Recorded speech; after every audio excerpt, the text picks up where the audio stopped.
Danny Koker became super famous from a TV show called Counting Cars. He owns a car and motorcycle fixing shop in Las Vegas called Counts Customs. People know him because he always wears a bandana, loves rock and roll music, and is amazing at making cool custom cars. Danny became famous after he was on a show called Pawn Stars, and then he got his own show in 2012. But his show suddenly ended in 2021. Even though he had flashy cars and loud engines, Danny's story wasn't always easy. He had fights in court with his workers, people said he had money problems, and there was trouble in his business. Counts Customs didn't always run smoothly. Danny didn't start wanting to be on TV. He just really loved cars his whole life. He grew up in a family where people loved music and cars. He learned to love old cars and custom motorcycles when he was young. Danny once told a magazine called Roadkill Customs, "I've been a car guy as long as I can remember. I can't even think of a time when cars or motorcycles weren't part of my life." When he was younger, he fixed up cars just because he enjoyed it. In the late 1990s, Danny decided to turn his love for cars into a real business. He started Counts Customs in Las Vegas. Instead of using fancy ads, he built up his reputation by doing really good work and knowing a lot about old cars. Word spread quickly about his shop. He was really good at mixing classic car styles with bold new changes, and this got attention from people who collected cars. Danny's big break didn't come from counting cars right away. He first became famous by appearing on Pawn Stars as the guy who knew about cars and motorcycles. The people who made the show saw that Danny had potential. They realized his big personality and talent could make his own TV show work. That's how Counting Cars started in 2012. The show didn't just show Danny's cars, but also showed what happened every day at Counts Customs. The show became really popular really fast. People loved watching the car fixing projects, hearing personal stories from Danny's team, and seeing some drama sometimes. But what made Counting Cars different wasn't just the car changes or fancy vehicles. It was seeing Danny's real passion and how he created things. What most viewers didn't know was that Danny didn't only care about making money. He often charged customers less than he should have, or he would work on projects just because he loved the car. He talked about this in an interview with the Las Vegas Sun newspaper. He said, "I'm not just here to make money. I love doing this. If I don't love a car, I won't touch it. It has to mean something." This way of thinking made car lovers respect him, but it also showed why he might have business problems later. By the time Counting Cars became really successful, Counts Customs wasn't just known locally but all over the world. The TV show brought in lots of new customers and interest, but it also meant Danny's business and personal life were watched by the public more closely. This would eventually cause bigger problems for the shop and for Danny. As Counting Cars got more popular, the public attention on Counts Customs showed problems that were hidden before. In 2015, a former worker named Joseph Frontier got into a big legal fight after the company said he stole money.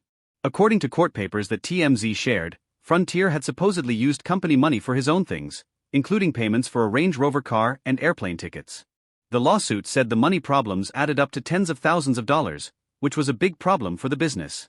Even though Danny Koker wasn't directly blamed, the case brought attention to problems with watching over money at Counts Customs. For a shop that worked on expensive car restorations and had to deal with pressure from being on global TV, this incident made people question how such money misuse had gone unnoticed for so long. Besides the Frontier lawsuit, there were growing rumors about fights with some customers and late payments to suppliers. These claims, reported by newspapers like the Las Vegas Review-Journal, painted a picture of a business struggling to handle fast growth while also dealing with the demands of reality television. Even though Danny kept quiet about these controversies publicly, the legal battles brought new scrutiny to Counts Customs. This made it clear that running a business while being famous on TV came with its own set of challenges. As Counting Cars became more popular, the pressure of making consistent television episodes started to hurt both the show and the shop's work. While fans loved the creative builds and unique restorations shown on screen, some began to question if what they were watching was real. People accused the show of being fake and having scripted moments. Some viewers pointed out differences between the show's timelines and how complex the projects actually were. A common complaint, which was also talked about by car enthusiasts on websites like carcomplaints.com, was that certain builds looked rushed or not finished when compared to Counts Customs' earlier work. These complaints raised concerns that the demands of creating weekly episodes for a hit show were forcing the shop to make compromises that wouldn't have happened under normal circumstances. Problems within the team also became more public during this time. Fans noticed that key employees were missing without explanation, which started rumors that longtime team members were leaving because of fights behind the scenes. One notable example was Scott Jones, who handled much of the business management in the show's earlier seasons before suddenly disappearing. While no official explanation was ever given for why he left, fans guessed that internal frustrations and the shop's growing pressures might have played a role. Danny, however, said that the focus of Counting Cars remained on good workmanship and the stories behind the vehicles. In an interview with the Las Vegas Sun, Danny talked about the challenges of balancing a television show while staying true to his passion.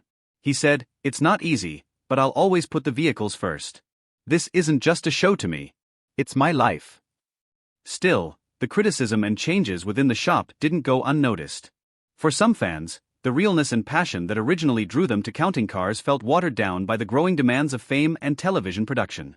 For Danny Koker, the challenge was clear: how to balance the crazy world of TV production with keeping the trust of both his audience and his customers. Despite the controversies and challenges that have surrounded Counting Cars and Counts Customs over the years, Danny Koker continues to stay busy both on and off the screen. While the shop remains the main part of his brand, Danny has spread out his interests by putting his energy into side projects like music and entertainment. One of his most notable businesses outside of Counts Customs is his ownership of Counts Vamped Rock Bar and Grill in Las Vegas. The place shows his deep love for classic rock by featuring live performances from local and national bands. This space allows Danny to combine his two lifelong passions, music and community, a connection he frequently talks about in interviews. In addition to Vamped, Danny still performs with his band Count 77, which has released multiple albums and toured extensively. His music career, while never as high profile as his TV persona, gives him an escape from the pressures of his global fame and serves as a creative outlet outside the garage. As for Counts Customs, the shop is still open and continues to take on high-profile restoration and customization projects. However, the business has kept a lower public profile in recent years, perhaps to focus on keeping its reputation good despite the mounting criticisms discussed earlier. Customers now report that the shop puts transparency and realistic timelines first, suggesting that lessons may have been learned from earlier mistakes. Interestingly, rumors of money problems continue to follow Danny and his business ventures, although no solid evidence has recently come up to prove these claims. Instead, Danny remains focused on his work, emphasizing in interviews with the Las Vegas Review-Journal that his love for restoring cars has never gone away. Through the highs and lows of fame, Danny Koker's ability to adapt has been key to his lasting success. However, as the spotlight has dimmed somewhat in recent years, it raises the question of whether Danny will stay focused on Counts Customs or continue to spread his talents across other ventures. For now, Danny appears happy balancing his creative outlets, running his shop, and keeping his place as one of reality TV's most recognizable automotive personalities.